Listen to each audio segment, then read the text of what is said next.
देखिए, ये एक प्यारा सा बच्चा है। इसका नाम है मानस। इसकी उम्र है 3 साल और इसको है नॉकनी डिफॉर्मिटी। इसके घुटने पहले टकराते हैं। कायदे से घुटने और फुट ये दोनों आपस में इस तरह होने चाहिए कि दोनों एक दूसरे के पैरेलल रहें। ऐसा नहीं हो कि घुटने पहले टकराए और फुट के बीच में गैप रहे। ये देखिए, करीब 6 उंगली का इसके दोनों फुट के बीच में गैप है। तो इस डिफॉर्मिटी को कहते हैं नॉकनी डिफॉर्मिटी। मतलब इसमें क्या होता है, घुटने आपस में टकराने लगते हैं। जरा ऊपर से दिखाइए तो गैप समझेगा। ये देखिए, ये गैप है दोनों पैरों के बीच में। हाँ, इसके फुट में कोई दिक्कत नहीं है, इसको खाली ये घुटने में दिक्कत है, नॉकनी डिफॉर्मिटी। और इसका हमने इसके लिए एक्सरे भी निकाला है। एक्सरे में रिकेट्स के चेंजेस हैं जो कैल्शियम और विटामिन डी की कमी के कारण होता है। ठीक है। अच्छा, ये डिफॉर्मिटी कई बार बच्चों में अगर वजन बहुत ज्यादा हो जाए और उस समय ग्रोथ प्लेट बराबर ना हो पाए, इधर घुटने के पास में जो ग्रोथ प्लेट रहती है वहां पर, तो उसमें भी देखी गई है। और कई बार ये जेनेटिकली कुछ इशू रहेंगे, अगर जेनेटिकली प्रीडिस्पोज्ड रहेगा तो पैदाइशी भी होता है। पर ये बच्चे के केस के अंदर कैल्शियम विटामिन डी की डेफिशिएंसी के कारण ये नॉकनी का डिफॉर्मिटी है। तो इसमें हमें बच्चे को 3 चीजों का ख्याल रखना पड़ता है। एक तो इसकी डाइट में प्रोटीन की मात्रा इंप्रूव करें, क्योंकि बोन जो है ना एक इलास्टिक स्ट्रक्चर है, ऐसा रिजिड स्ट्रक्चर नहीं है। जैसे कांच होता है ना, वैसा नहीं है।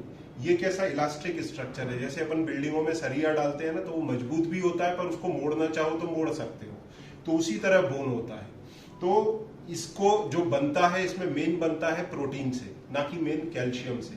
तो प्रोटीन इसकी डाइट में इंप्रूव करने के लिए पेरेंट्स को बोला है, और उन्होंने किया भी है। इसको पिछले महीने भर के अंदर इंप्रूव किया है प्रोटीन के अंदर। तो अगर बच्चा वेजिटेरियन है तो दाल, नट्स, सोया वड़ी और चीज, दूध, मिल्क प्रोडक्ट, तो इन सब में उसको प्रोटीन की मात्रा इंप्रूव होके मिलती है। ये वेजिटेरियन सोर्स है। अगर कोई बच्चा नॉनवेज लेता है तो उसमें फिश, एग, चिकन, मटन ये ऐड किया जा सकता है। तो प्रोटीन पहला, जिससे बोन्स की ग्रोथ अच्छी हो, बोन्स जल्दी बढ़ेंगी, तो अपन डिफॉर्मिटी को भी जल्दी ठीक कर पाएंगे। दूसरा तरीका होता है, दूसरा इसमें करना होता है कैल्शियम की मात्रा को इंप्रूव करना है। तो उसके लिए मिल्क प्रोडक्ट दें और दूसरे प्रोडक्ट दें जिनमें कैल्शियम होता है। साथ में सप्लीमेंट भी दे सकते हैं, पर सप्लीमेंट को मैं सेकंड नंबर पे रखता हूं। प्राइमरी ओरिजिनल जो नेचुरल सोर्स है उनसे कैल्शियम बढ़ाएं। तीसरा विटामिन डी, जो कैल्शियम के एब्जॉर्प्शन के लिए बहुत जरूरी है, बोन ग्रोथ के लिए जरूरी है, और बाकी की कई सारी एक्टिविटीज में भी विटामिन डी का जरूरत होता है। पर यहाँ पर मेन बोन्स के संदर्भ में और कैल्शियम के एब्जॉर्प्शन के लिए विटामिन डी का लेवल नॉर्मल होना जरूरी है। जो पहले कम था, बच्चे को दिया गया। ये पहले किसी दूसरे डॉक्टर के ट्रीटमेंट में थे, जिन्होंने इनको कहा था कि आप कैल्शियम विटामिन डी दो तो अपने आप ये डिफॉर्मिटी ठीक हो जाएगी। पर यूजुअली अगर एक बार डिफॉर्मिटी आ गई तो इतनी जल्दी ठीक नहीं होती। हाँ, अगर बहुत ही माइन्यूट है तो वो अपने आप रिकवर हो सकती है, पर अगर ज्यादा है तो रिकवर नहीं होती। फिर ऐसे में डॉक्टर 2 तरीके अपनाते हैं सर्जरी के। या तो ये साइड में क्लिपिंग लगा देते हैं, तो जैसा मैंने देखो साइड में फोटो में भी बताया, ऐसा क्लिपिंग लगा देते हैं तो एक तरफ की हड्डी बढ़ेगी, दूसरी तरफ की नहीं बढ़ेगी, तो पैर अपने आप over a period of time सीधा हो जाएगा। पर उसमें बच्चों की फिर ग्रोथ पूरी नहीं आ पाती, बच्चे थोड़े बौने रह जाते हैं। और अगर यही काम डिफॉर्मिटी करेक्शन का अगर समय रहते नहीं किया, बच्चा बड़ा हो गया, 18-20 साल के ऊपर एज चली गई, तो फिर उसको अगर वजन फ्यूचर में बढ़ा तो आर्थराइटिस के चेंजेस जल्दी होंगे। और अगर उससे बचना है तो हड्डी को पूरी तरह से काट करके दोबारा जोड़ना पड़ता है, प्लेटिंग करनी पड़ती है, जो एक लंबा प्रोसीजर है। उसमें 3 से 6 महीने का एक तरह से रिटायरमेंट हो जाता है। ठीक है, तो उन सारी चीजों से बचें। नहीं तो इस तरह के बच्चे जब बड़े होते हैं तो उनको डिफेंस में या पुलिस में जाने में दिक्कत होती है, क्योंकि जब ये दौड़ते हैं तो दौड़ते दौड़ते गिर जाते हैं। तो आपसे भी मेरा यही कहना होगा कि आप अपने बच्चे के पैरों के अंदर डिफॉर्मिटी चेक कर लें, कहीं नॉकनी तो नहीं। कई बार बोइंग डिफॉर्मिटी भी होती है, ऐसे पैर चौड़े हो जाते हैं, या फिर नॉकनी। इस बच्चे को नॉकनी है, नहीं तो बोइंग डिफॉर्मिटी भी आती है। तो ये सारे प्रिकॉशन लेने के बाद में अब हम इसको ब्रेस लगाएंगे। ये देखिए, ऐसा मैंने ब्रेस बनाया हुआ है। इस ब्रेस का भी मैं एंगल सेट करूंगा। एंगल सेट करने के बाद में फिर इसको लगाएंगे। लगाते हुए हम आपको वापस दिखाएंगे। मैं इसका एक बार एंगल सेट कर देता हूं। फिर किस तरह से लगाएंगे, आपने देखा कि दोनों फुट के बीच में कितना गैप है, तो उस गैप में कैसा इंप्रूवमेंट आता है वो भी हम आपको लगा करके दिखाएंगे। देखिए, ये इसका एंगुलेशन मैंने सेट किया है नॉक नी के हिसाब से। अगर गोइंग होगा तो इसका रिवर्स आएगा। ठीक है, अब हम बच्चे को इसको लगाएंगे और लगा करके फिर आपको दिखाते हैं और किस तरह से लगाना है ये भी आप जरा ध्यान से देखते जाएं। यस बेटा, कुछ नहीं होगा, बस इसको लगाएंगे अपन। एक बार फिर आप लोग भी लगा के देख लेना, ये आप समझ लेंगे तो कोई दिक्कत नहीं आएगा। और मैं इस पर राइट लेफ्ट लेग, थाई का कौन सा पोर्शन है, लेग का कौन सा पोर्शन है, मैं आपको लिख के दे दूंगा। देखिए ये छोटा वाला पोर्शन जो है वो एंकल का है, ये बड़ा जो पोर्शन है ये थाई का है। फ्लैप जिस साइड में है ये नीचे जाएगा, हुक जिस साइड में है ये ऊपर आएगा। ठीक है, तो ये इसको समझने का तरीका है। अदरवाइज मैं जब भी ब्रेस भेजता हूं तो मार्किंग करके ही भेजता हूं। आ जाओ बेटा, लगाएंगे, हाँ खाली लगा के देखेंगे, हाँ ऐसा ही रखना, पैर हिलाना मत अभी। हाँ देखो ये दोनों पैरों के अंदर गैप है, अब लगाने के बाद में अपन देखेंगे इसमें कितना क्या इम्प्रूवमेंट आता है। तो सबसे पहले अपन इसको एंकल स्ट्रैप लगाएंगे। ये एंकल स्ट्रैप है सिंपल। अच्छा, ये घुटने के पैरेलल रहेगा, घुटने के पैरेलल नहीं, घुटने के 90 डिग्री पे रहेगा। ये घुटना और फुट देखो ऊपर स्काई की तरफ कर रहा है फेस, इसके लेटरल साइड में ये जो मेलियोलस है यहां पर ये वाला एंगल रखा जाए। ये देखो ये बार जो है ये इस लेटरल मेलियोलस के पैरेलल ये साथ में रहेगा इस तरह से। ठीक है, तो ये इस जगह पे इसको फिक्स कर देंगे।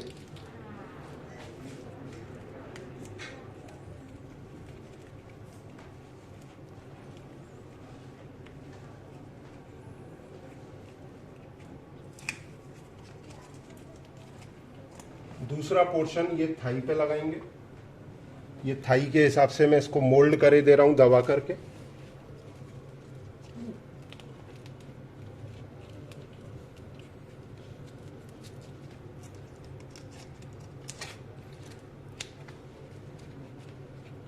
ये हमने थाई वाला पोर्शन लगा दिया।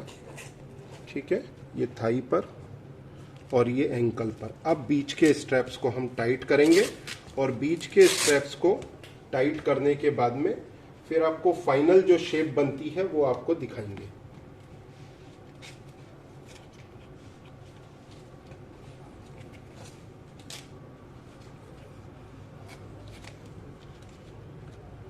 हाँ बेटा, बस बस बस बस, कुछ नहीं कुछ नहीं।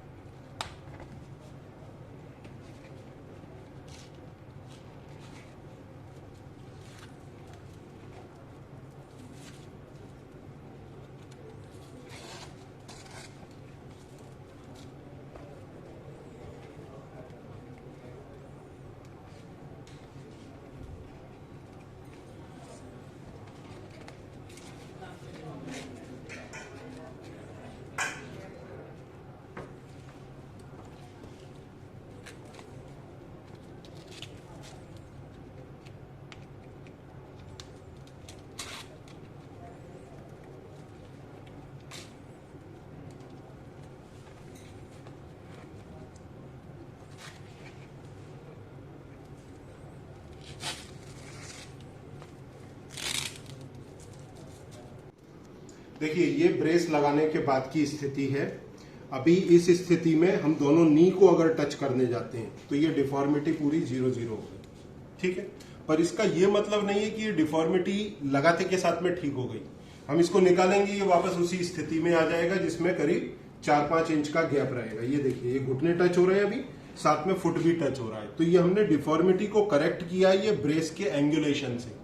अब इस स्थिति में रोज रात को इसको इनकी माँ को या पिताजी को लगाना है और सुबह में जब बच्चा उठेगा तब हटा देना है। मतलब करीब 7 से 8 घंटा रोज रात को ये लगा रहेगा।